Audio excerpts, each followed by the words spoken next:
Welcome back. We're going to turn to Greenland now. A congressional delegation, is in Denmark, most of them Democrats who have travelled to Copenhagen to counter Donald Trump's threats. In the last few minutes, we've had these pictures in.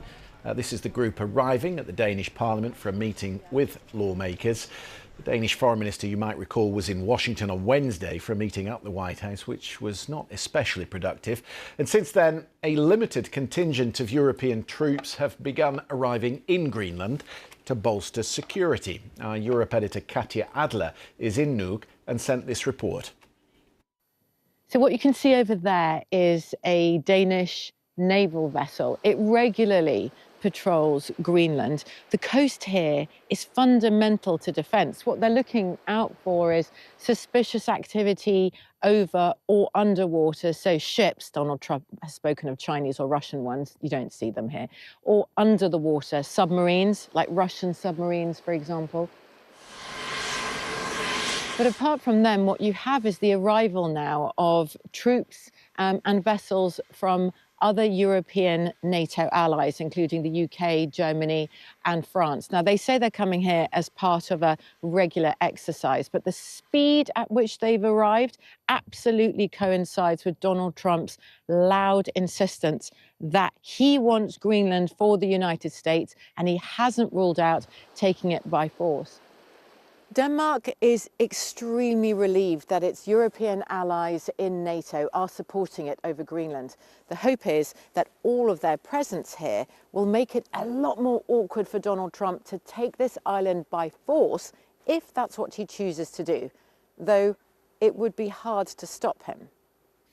Katja Adler there in Greenland. Thomas Carruthers is the director of the Democracy, Conflict and Governance Programme at the Carnegie Endowment for International Peace. Earlier, I spoke with him and I asked him whether anyone has influence over how President Trump proceeds on the issue of acquiring Greenland. This is a president who makes his own foreign policy. He said recently, towards the end of the year, no one can stop me. He feels unchecked. He feels unbounded, and thus Greenland surged onto his agenda in recent times, but it's an old obsession of his. In his first term, he was talking about Greenland. At the time, his advisors kind of poo-pooed it and just tried to call his attention to other issues. He's come back to it. He's serious about it, and therefore the unpredictability here, and I would say the danger, remains high. Yeah, I mean, that might shift, of course, after the midterms in November, but November is a long way away if you're Denmark. Can you see a scenario where US troops and European troops might come face to face? No, right now I cannot see that. I think that Donald Trump has not really thought clearly through what that would really look like, what its implications would be for U.S. security and how it would present to the world. He's acting here by gesture, by instinct, by impulse. You know, the meeting between the Danish foreign minister and Greenland's leading diplomat with Vice President Vance and Secretary of State Rubio kind of represented the meeting of the Danish visitor from Greenland with the id and the superego of Donald Trump's foreign policy, the id in the form of the Vice President Vance, who represents the impulsive America first, a very nationalistic foreign policy, and Rubio, somewhat more sober diplomat, trying to find a solution. And so Vance had pushed to be in that meeting. So in a sense, we saw both Donald Trump's ego and superego there in the room fighting for control over U.S. policy. Thomas Carruthers there from the Carnegie Endowment for International Peace. Well, as I mentioned, the group of lawmakers from the US Congress are now in Copenhagen. In the last few minutes, we've been hearing from the Democratic Senator Peter Welch.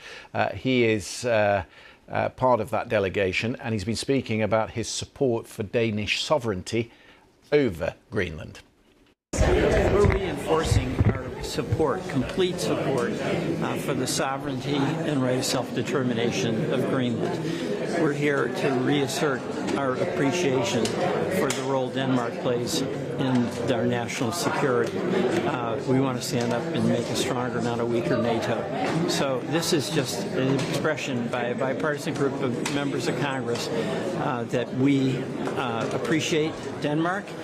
We need Denmark, and we support a continuation of our cooperative relationship. But if the president is set on buying or occupying Greenland, what can you do? Well, part of what we're doing is showing there's a lot of America that doesn't agree with that. Also, we're an independent branch of government, so we can take actions on our own. And we got to get our colleagues in Congress to be reminded of how tremendous our relationship is with Denmark. Good luck. Thanks, Steve. Yeah, that delegation led by Senator Coons, who was previously very close to the former President Joe Biden. But there are a couple of Republicans as part of that team as well. We'll continue to follow that closely.